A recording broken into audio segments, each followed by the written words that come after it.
Abafundi bakwaNokholeji batyhola u-Aluta Pasile ngokulibazisa eli tyala, nanjengokechazele inkundla ukuba ufuna ukuba negqwetha eliza kummela. Ngaphambili ebethe ufuna ukuzimela kweli tyala. Abafundi bamemelela ukuba lo kaPasile ajongane nengalo yomthetho.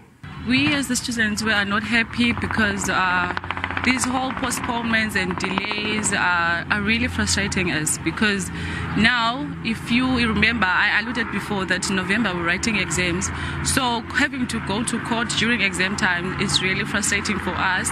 And with all these postponements, we feel like the court is deliberately trying to make us lose energy and focus on the case. Continue supporting this case. This case stands for something much larger. As a university, we believe that gender-based violence is something which we need to do something about. Igunya bantu lezotshutshiso limemelela isigwebo sobomi entilongweni. Avuyange ngehlobo elityala liqhuba ngalo. Lityala ebeliqale about 2 months ago, kodwa ngoku seli kwi High Court. So sicinga ke liqhuba kakuhle elityala. Useseluvalelweni lo kaPasile. Abongile Yankees kwiindaba ze-SABC eMonti.